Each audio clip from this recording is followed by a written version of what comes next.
down off the top to turn number 3. Didn't look like he made any contact down there. Hopefully he can rejoin the field. Tough break for De Almeida. Red Culleton in car number 42, looking for feature win number 2 on the 2014 campaign tonight. Looking very south to the back. Just below the destination 42. There comes Cal De Almeida in the 18 car. He's got that car back on the ring. He knew for De Almeida. Maybe like this time to tail in. Out of the field.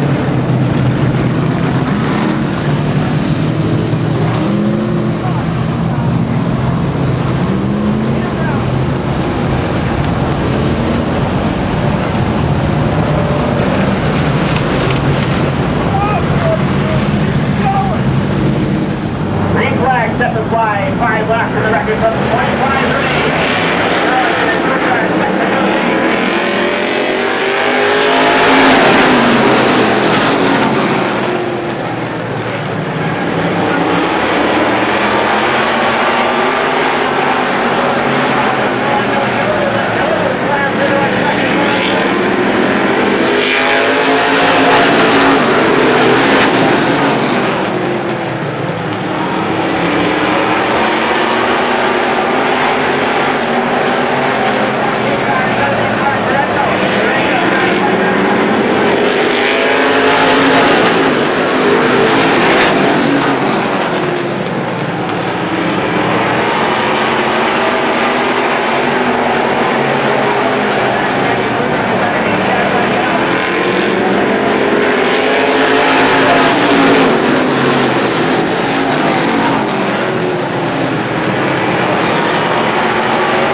won last Saturday night's main event. But his night will be cut short on lap number 15. Your point leader now has come to a stop on the front straightaway. Not sure what's the next 78D car. That car is not requiring assistance from Mike Walker and the record service. That would be a heartbreaker for Dupanet. 10 laps remain. Green flag back to the end. This time by Russo.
He's climbing out of the race car now. He can hear you. You're Woody's Auto Strictly Stock winner, Brett Colleton in the 42. Well, coming home third tonight, Mr. Consistency in the Woody's Auto Strictly Stocks. How about a round of applause for Epsom, New Hampshire's Mike Williams in car number 07. Well, Mike, once again, you did it the hard way on the outside groove to get into the third position. The leaders were a little bit further ahead at that point, but you come home third tonight. Tell us how this one feels. Yeah, it feels great to just finish up front. Being called Mr. Consistent, that's quite an accomplishment for myself because I haven't always had the best luck. And yeah, this season is going great, and to be third again this week, that's awesome. Yeah. All right, good run. Who do you like to thank this week? I'd like to thank all the fans for coming out and supporting this sport that we love to do so much, and I hope they have a great time, and I'll return. All right, he's your unofficial points leader right now as well. Car number 07, Mike Williams, comes home third tonight. And here we are again, 2 weeks in a row in the second spot. How about a big round of applause for car number 8, Connor McDougall. Well, Connor, you got right up to the back bumper of Brett Colleton, put the most pressure that he had the whole race. You come home second again, you got this car tuned in pretty good. Tell us how this one's going. Yeah, like I said last week, we made changes and we made more changes this week. I want to congratulate Brett on a great run. I want to thank Mike White for helping me out with some tires. Anyone who wants to sponsor this car, come on board. We're hurting for tires. So, but like I said, great run for Mike and Brett. I think we lost a cylinder after all those caution laps. There wasn't any motor. I could hang with him, but I couldn't get up under him. So that was fun, and hopefully we can get back here next week. All right, second place tonight, car number 8, Connor McDougall. You need any parts, call me. And your winner tonight, how about a big round of applause for car number 42, Pelham, New Hampshire's Brett the Jet Culleton. Well, Brett, your grandmother all the way from Florida and your cousins all the way from Texas this week, and you land this car in victory lane. You finally got that bad luck, the monkey off your back. Tell us how it feels to be back in victory lane tonight at Star. Oh, it feels awesome. We've just had awful luck the past couple of weeks. We've had a car that we feel like probably was a good enough car to win, and we just have been struggling and haven't been able to finish them. But it feels awesome to finally get the monkey off our back tonight. I got a lot of people I want to thank. First and foremost, I want to thank Callan, because I've forgotten him every time I've talked on the microphone so far. So I'm going to thank Callan. Also, Mike White for giving me the chance to drive this car. Kenny, his wife. My cousins are here from Texas, Adam and Michael. It's been a lot of fun having them here. My father, Tim Zalonis, Russ Wood Jr., the whole Wood family, Laura, my buddy Jake, his girlfriend, Cody, Randy Tatro. Randy Tatro has been a huge help. He's been a big part of getting this thing going as good as it's been. Star Speedway. Also, I want to thank our sponsors, Woody's Auto, Tim Zalonis Excavating, and Coombs Used Auto Parts. All right, your winner tonight, win number 2 of the 2014 season, Brett the Jet Culleton in the 42. Good job, buddy.